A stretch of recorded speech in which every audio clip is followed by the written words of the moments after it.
Hello viewers, আজ আমি আপনাদের জন্য একটা গুরুত্বপূর্ণ সঠিক মার্গদর্শন নিয়ে এসেছি। তো মার্গদর্শনটা তাদেরই জন্য যারা এখনও পর্যন্ত গুরু দীক্ষা নিতে পারেননি বা এই গৃহের মধ্যে থেকে ওনারা সদ্গুরুর সান্নিধ্যে যেতে পারছেন না বা খুঁজে পাচ্ছেন না, বা তাদের মনের মধ্যে অনেক ইচ্ছা যে একজন ভালো সাধক হবেন। তো গুরু ছাড়া তো সাধক হওয়া যায় না, এটাই আমরা জানি, তাই না? তো কিভাবে আমরা গুরু ছাড়া সাধক হব? হওয়া যায় না, গুরুত্ব প্রয়োজন। তো আজ আমি একটা কথা বলি। আমরা সাধারণত চারটা ধর্ম অবলম্বন করি। সেটা হচ্ছে গারস্থ, ব্রহ্মচার্য, বানপ্রস্থ, সন্ন্যাস। তা আমাদের জীবনে আমরা প্রথম যেটা ধর্ম পালন করছি সংসার ধর্ম, গারস্থ ধর্ম। তারপরে ব্রহ্মচার্য, মানে আমরা ঘরে থেকেও আমরা ব্রহ্মচার্য অনেকে পালন করি, গৃহে থেকেও কিছু নিয়ম নীতি আচার নিষ্ঠার মধ্যে যে জীবনটা কাটানো হয় সেটাকে ব্রহ্মচার্য বলে। বানপ্রস্থ মানে ভগবানের পথে অনেকটাই এগিয়ে যাওয়া, জপ, ধ্যান, তপস্যা করা, মানে ভগবানকে এই গারস্থ ধর্মের মধ্য থেকে নিজেকে সমর্পণ করে দেওয়া, এটাকে বানপ্রস্থ বলে। আর সন্ন্যাস জীবন মানে গৃহ ত্যাগ করা, ভগবানের তপস্যায় লীন হয়ে যাওয়া এবং কোনো মায়া মোহ তার মধ্যেই থাকবে না, যাকে বলে যোগী। এটাকে সন্ন্যাস জীবন বলে। তো আমরা বর্তমানে সকলে গারস্থর মধ্যেই বসবাস করি। তো গারস্থ ধর্মটা সবথেকে কিন্তু কঠিন ধর্ম। তো আমরা গারস্থ ধর্মের মধ্যে বসবাস করে অনেকে আমরা গুরু দীক্ষা নিয়ে থাকি, আবার অনেকে গুরু দীক্ষা নেইনি, কারণ আমরা সদ্গুরু খুঁজে পাচ্ছি না, বা দীক্ষা নিতে গেলে অনেক সময় আমাদের সময়ও হয়ে উঠছে না, বা অনেক সময় সামর্থ্য হয়ে ওঠে না। অনেকগুলো কারণের জন্য আমরা গুরু দীক্ষা নিতে পারি না। তো এবার বলবো, যারা সত্যি গুরু দীক্ষা নিতে পারছেন না তাদের জন্য একটা সহজ পন্থা আছে, খুবই সহজ। তো চলুন জানা যাক সহজ পন্থাটা কি। সহজ পন্থাটা হচ্ছে, আমরা সাধারণত ভগবান শঙ্করকে আদি যোগী, আদি গুরু মনে করি, কারণ যার কোনো আদি নেই, অন্তও নেই, যিনি সৃষ্টি তিনি ধ্বংস। আবার ভগবান শঙ্কর উনি কিন্তু গারস্থ জীবনের মধ্যেই আছেন, কারণ শিব আর শক্তি ছাড়া কোনো কিছুই হয় না।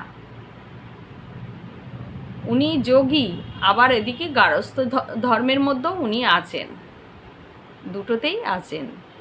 তো দুটোতে যখন আছে, আমরা একটা নিয়ম তো বেছে নিতে পারি, যেটা গারস্থ ধর্ম। গারস্থ ধর্মের মধ্য থেকে আমরা আমরা ধর্ম পালন করি বা সাধক হতে পারি, একজন ভালো সাধক হতে পারি। তো চলুন কি করে এগুলো করা যাবে। প্রথম কথা, ভগবান শিবকে আমরা মহান গুরু রূপে মানি, উনি হচ্ছেন আদি গুরু, তাই না? তো আদি গুরুর থেকে আমরা কিন্তু দীক্ষা নিতে পারি। কিভাবে নেবেন? তো আদি গুরুর থেকে দীক্ষা নিতে গেলে প্রথম তো লাগবে আপনার পূর্ণ শিবলিঙ্গ। পূর্ণ শিবলিঙ্গটা কি? শিবলিঙ্গের গলায় থাকবে নাগ দেবতা, হাতে থাকবে ত্রিশূল, ডুমরু, ত্রিশূল ডুমরু, পাশে থাকবে নন্দী দেবতা। এটা আপনার আগে প্রতিষ্ঠা করে নিতে হবে। তারপরে লাগবে আপনার ফটো বিগ্রহ, ভগবান শঙ্করের ফটো বিগ্রহ লাগবে। এবার আপনার যে নিয়মগুলো করতে হবে সেটা হচ্ছে, আপনার প্রথমে একটা দীক্ষার দিন ধার্য করতে হবে। প্রতি মাসে দীক্ষার দিন পরে আপনারা দেখবেন পঞ্জিকা খুলে, পঞ্জিকার মধ্যেই লেখা থাকে দীক্ষার দিন। তো দীক্ষার দিনটা যেন সোমবার বা বৃহস্পতিবার হয়, এরকম দেখে ভগবান শিবের থেকে দীক্ষা নেবেন। তো দীক্ষা নিতে গেলে কি কি নিয়ম লাগে? প্রথমে আপনার লাগবে হলুদ বস্ত্র, ছেলে হোক আর মেয়ে হোক। লাগবে একটা কুশের আসন বা সাদা কম্বলের আসন, লাল কিন্তু চলে না গুরুর ক্ষেত্রে। আর সাদাও বস্ত্র দেওয়া যাবে না, কারণ আপনি গারস্থ ধর্মে আছেন, তাই আপনার জন্য হলুদ। তো এবার আপনি দীক্ষার দিন ধার্য করলেন।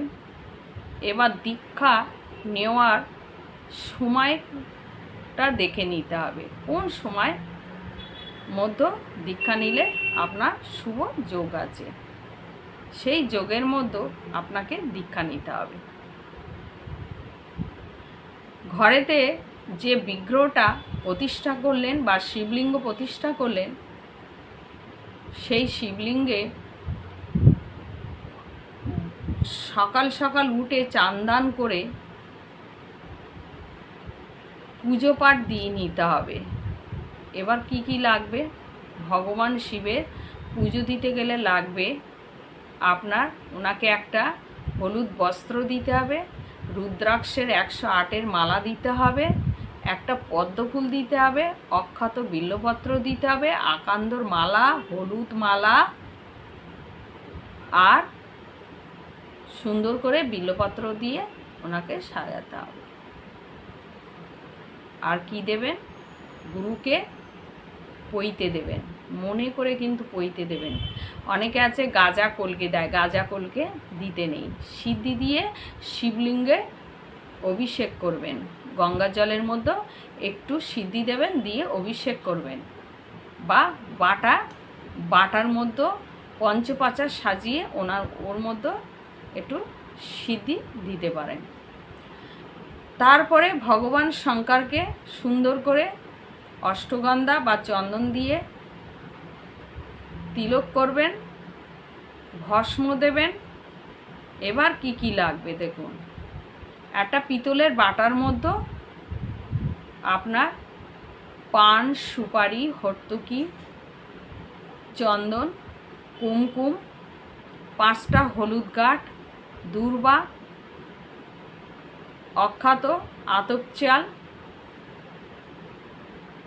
5 রকম মিষ্টি, 5টা গোটা নিখুঁত ফল, মিশ্রি, নকুলদানা, খোয়া ক্ষীর যদি সমর্থ হয় দেবেন, না দিলেও অসুবিধা নেই। একটা পইতে কিন্তু অবশ্যই দেবেন। বাটার মধ্যে ভস্ম অবশ্যই দেবেন। ভস্ম ছাড়া বাবা মহাদেব কখনো খুশি হন না। ভস্ম এইগুলো দিয়ে পুরো বাটা সাজিয়ে দেবেন, আর একটু সিদ্ধি দিয়ে দেবেন, ব্যাস এগুলো সাজাবেন। গুরুর জন্য লাগবে একটা হলুদ আসন পেতে দেবেন। 1 ঘটি পিতলের ঘটি করে, 1 ঘটি তামার ঘটি, পিতলের ঘটি, যাই হোক 1 ঘটি জল দেবেন, কোনো স্টিল দেবেন না। দীক্ষা নেওয়ার নিয়ম হচ্ছে পূর্ব দিকে মুখ করে একটা আসন পেতে বসলেন। আসনটা যেন কুশের আসন বা সাদা কম্বলের আসন, এই পেতে বসলেন। বসার পরে পূর্ব দিকে মুখ করে বসবেন, কারণ আপনি গারস্থ ধর্মের মধ্যে সব কিছু করছেন, তাই পূর্ব দিকে মুখ করে দীক্ষা নেবেন। এবার একটা পঞ্চপাচারে একটু গঙ্গার জল নেবেন, পঞ্চপাচারের মধ্যে গঙ্গার জল নেবেন আসমন করার জন্য। বসলেন, আসনে বসা, কিন্তু আসনে বসার আগে আপনি মা ধরিত্রীর থেকে আগে অনুমতি নেবেন, তারপর শ্রী সিদ্ধিদাতা গণেশের থেকে অনুমতি নেবেন, তারপরে আপনার যদি কুল দেবী থাকে, কুল দেবীর থেকে কুল বা দেবতা থাকেন ওনার থেকে অনুমতি নেবেন। নেবার পরে আপনি ভগবান শিবের থেকে অনুমতি নিয়ে আসনে বসবেন। বসার পরে আপনি হাত জোর করে ভগবান শঙ্করকে এই মন্ত্র বলবেন। গুরু ব্রহ্মা, গুরু বিষ্ণু, গুরুদেব মহেশ্বর, গুরু সাক্ষাৎ পরম ব্রহ্ম, তস্मै শ্রী গুরবে নমঃ। অখণ্ড মণ্ডলাকারং ব্যপ্তং যেন চরাচরম তৎপদং দর্শিতং যেন তস্मै শ্রী গুরবে নমঃ। অজ্ঞানতিমিরান্ধস্য জ্ঞানাঞ্জনশলাকয়া চক্ষুरुन्मिलितं তস্मै শ্রী গুরবে নমঃ। বললেন, বলার পরে মস্তকে হাত রাখবেন, এরম বলবেন ওম ঐং শ্রী গুরবে নমঃ, ওম ঐং শ্রী গুরবে নমঃ, শ্রী গুরবে নমঃ। ওম নমঃ শিবায়, ওম নমঃ শিবায়, ওম নমঃ শিবায়। ওম মহাদেবায় নমঃ, মহাদেবায় নমঃ, মহাদেবায় নমঃ, মহাদেবায় নমঃ। ওম বিশ্বব্রহ্মাণ্ডায় নমঃ। বললেন, হাতটা নামালেন, নামিয়ে শিব মন্ত্র বলবেন। নমস্তভং বীরবক্ষ নমস্তে দিব্যচক্ষুষে নমঃ, পিনাকহস্তায় বজ্রহস্তাপয়ে নমঃ, নমঃ ত্রিশূলহস্তায় দণ্ডপ্রশংসিপাণায় নমঃ, নমঃ স্ত্রীলোকনাথায় ভূতানাং পতায় নমঃ, শিবায় শান্তায় কারণত্রয় তবে নিবেদয়ামি চাত্মনাং তং গতি পরমেশ্বরং পুংসং পূর্ণকামনাং কামপুরামরং গিরিমাম তৎপরে। বলে ওম নমঃ শিবায় 3 বার বললেন, বা এই মন্ত্রও যদি না বলেন আপনারা শুধু ওম নমঃ শিবায় 3 বার বলবেন। বলার পরে এবার শ্রী সিদ্ধিদাতা গণেশকে প্রণাম করবেন। ওম শ্রী শ্রী সিদ্ধিদাতায় নমঃ, শ্রী শ্রী গণেশায় নমঃ। ওম মাতা গৌরীপুত্র শ্রী গণেশায় নমঃ। ওম শ্রী শিবপুত্র গণেশায় নমঃ। ওম মঙ্গলদাতা শ্রী গণেশায় নমঃ বললেন। তারপরে বলতে হবে ওম শ্রী নারায়ণায় নমঃ, শ্রী নারায়ণায় নমঃ, শ্রী নারায়ণায় নমঃ। ওম নমো ভগবতে বাসুদেবায় নমঃ। ওম তস্যাৎ, ওম তস্যাৎ, ওম তস্যাৎ। ব্যাস বলে দিলেন। বলার পরে এবার আসমন করবেন। অপবিত্র পবিত্র বা সর্ববস্তাঙ্গত হপি বা যশারে পুণ্ডরিকাকাঙ্ক্ষা বজ্রম বা শুচি। বললেন, জলটা নিয়ে হাতটা এমনি করে চোখে মুখে এমনি করে বুলিয়ে নিলেন। নেবার পরে হাতে একটু জল নেবেন, ডান হাতের তালুতে নিয়ে বলবেন ওম গুরু গঙ্গাধরায় নমঃ, শ্রী গুরু চরণামিতায় নমঃ বলে এরম করলেন। তারপরে হাতটা আবার ধুয়ে নিলেন, ডান হাতটা নিয়ে এবার আবার হাতের তালুতে একটু জল নেবেন, নিয়ে বলবেন ওম শ্রী শ্রী সিদ্ধিদাতায় নমঃ, শ্রী শ্রী গণেশায় নমঃ, মাতা গৌরীপুত্র শ্রী গণেশায় নমঃ বলে আসমন করে নিলেন। তারপরে হাতটা ধুয়ে আবার একটু হাতের তালুতে জল নিলেন, নিয়ে বলবেন ওম শ্রী নারায়ণায় নমঃ, শ্রী নারায়ণায় নমঃ, শ্রী নারায়ণায় নমঃ নিলেন। আবার একটু হাতটা ধুলেন, আপনি নিজেকে শুদ্ধি করছেন। ওটা জল নিলেন, নিয়ে বলবেন ওম নমো ভগবতে বাসুদেবায় নমঃ, তস্যাৎ, ওম তস্যাৎ, ওম তস্যাৎ 3 বার বলে জলটা করলে হাতটা ধুলেন। এইবার হাতে 3 বার জল নিয়ে এরম ছিটাবেন, আস্তে আস্তে আর বলবেন ওম গুরু গঙ্গাধরায় নমঃ, কেশবায় নমঃ, মাধবায় নমঃ, যাদবায় নমঃ, ঋষিকেশায় নমঃ বললেন। বলার পরে হাত জোর করে এবার আপনি ভগবান শঙ্করকে আহ্বান করবেন। আহ্বান করে কি বলবেন যে হে ভগবান শঙ্কর, আমার তো কোনো গুরু নেই, তুমি তো জগৎগুরু, তুমি তো আদি যোগী।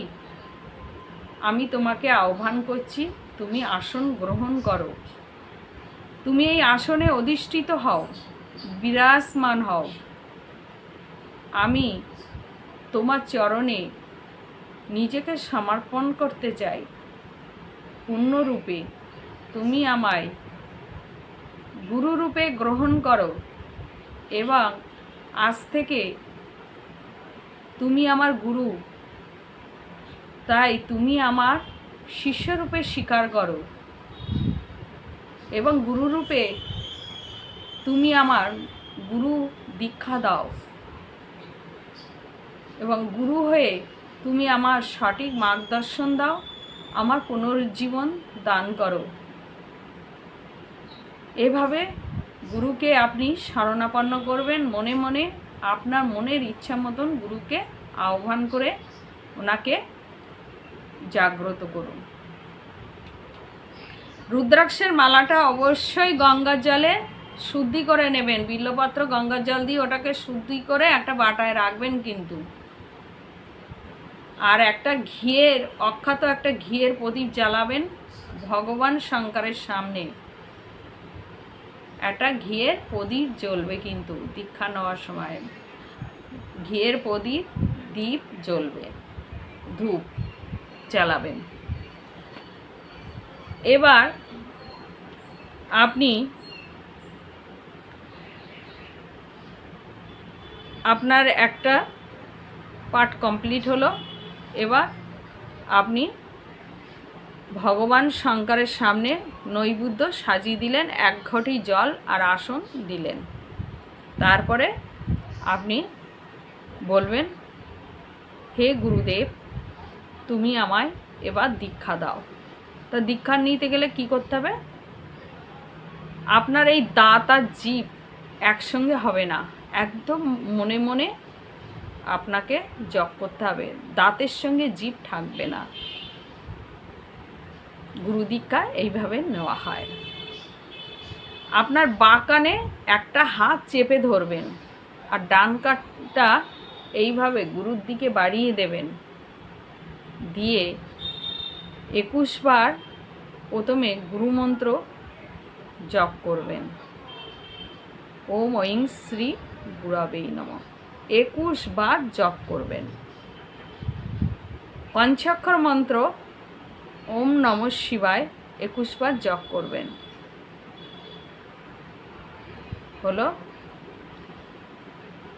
গুরুমন্ত্র নিয়ে নিলেন। তারপরে আপনি ওম শ্রী শ্রী সিদ্ধিদাতায় নমঃ, ওম শ্রী শ্রী গণেশায় নমঃ, ও মাতা গৌরীপুত্র শ্রী গণেশায় নমঃ, ও মঙ্গলদাতা শ্রী গণেশায় নমঃ, ওম শ্রী নারায়ণায় নমঃ 3 বার বলবেন। ওম নমো ভগবতে বাসুদেবায় নমঃ, তস্যাৎ ওম তস্যাৎ ওম তস্যাৎ। মা গৌরীপুত্রকে কেন বললাম? মা গৌরীকে শ্রী গণেশ এত ভালোবাসেন, উনি যেখানেই থাকুন না কেন, যদি গৌরীপুত্র গণেশ বলা হয় উনি ছুটে চলে আসেন। মা গৌরীকে এত ভালোবাসেন। তো যাই হোক, এবার দীক্ষা নেওয়া হয়ে গেল। এবার আপনি মস্তকে হাত জোর করে এইভাবে বলবেন, ওম ঐং শ্রী গুরবে নমঃ 3 বার বলবেন। 3 বার পঞ্চাক্ষর মন্ত্র বলবেন, 3 বার ওম মহাদেবায় নমঃ বলবেন, 1 বার ওম বিশ্ব ব্রহ্মাণ্ডায় নমঃ বলবেন।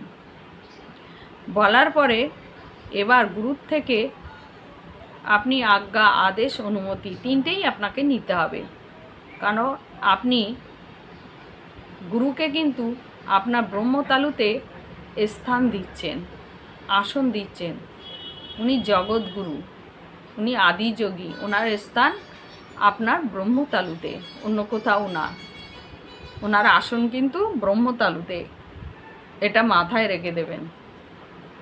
তো আসন যখন ব্রহ্মতালুতে উনি নিয়ে নেবেন, ওনার সবসময় আগে হাত জোর করে মস্তকে আপনাকে আজ্ঞা, আদেশ, অনুমতি 3টেই নিতে হবে। নেওয়ার পরে এবার হাত জোর করে বলতে হবে, গুরুদেব তুমি আজ থেকে আমার গুরু, তোমার স্থান ব্রহ্মতালুতে, তাই তুমি আমাকে আজ্ঞা করো, আদেশ করো, অনুমতি দাও। তো এবার গুরুমন্ত্র আপনার হয়ে গেল। এবার মালা জপ করতে হবে। তো মালা জপ করতে গেলে কি করতে হবে?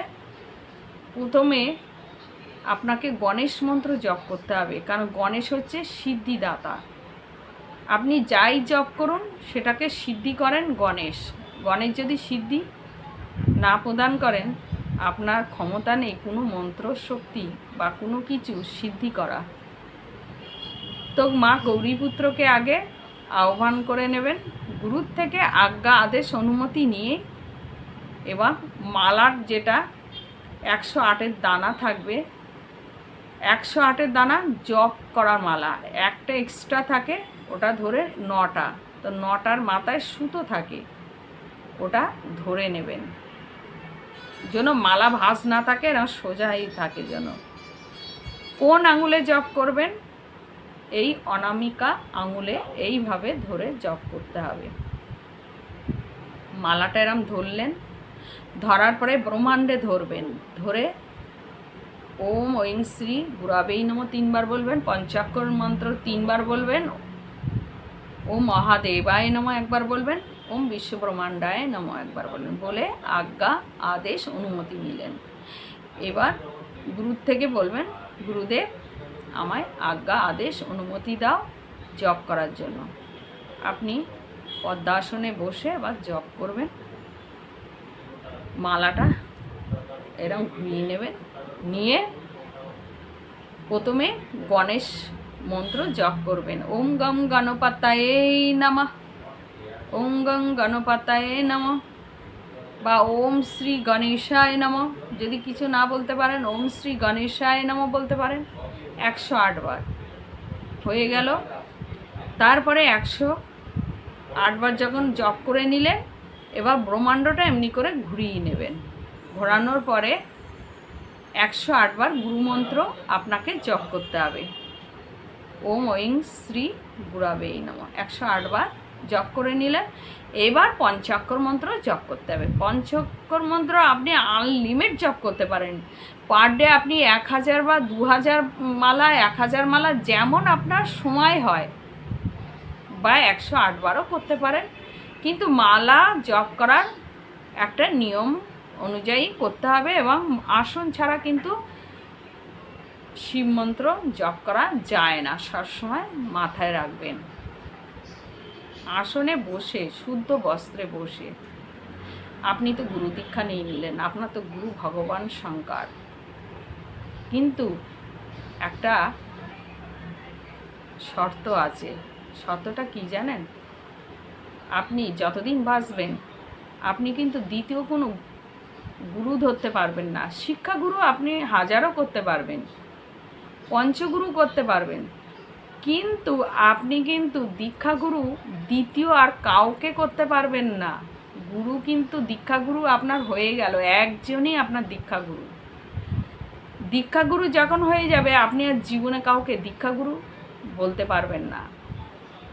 তাহলে কিন্তু আপনার খুব অপরাধ লেগে যাবে।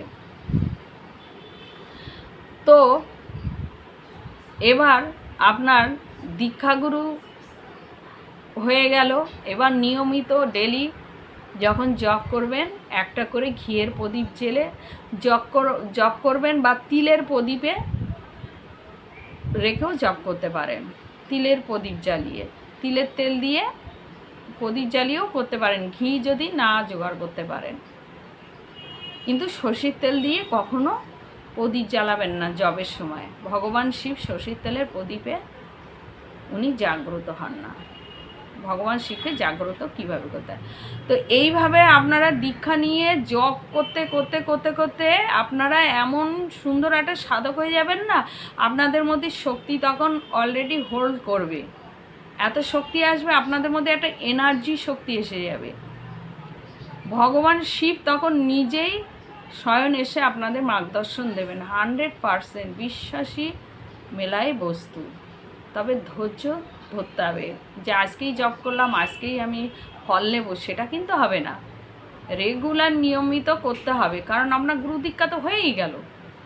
এখন আপনাকে নিত্য, যেরকম গুরু থাকলে বাড়িতে গুরু সেবা করেন, ওইরকম গুরু সেবাও নিত্য করতে হবে।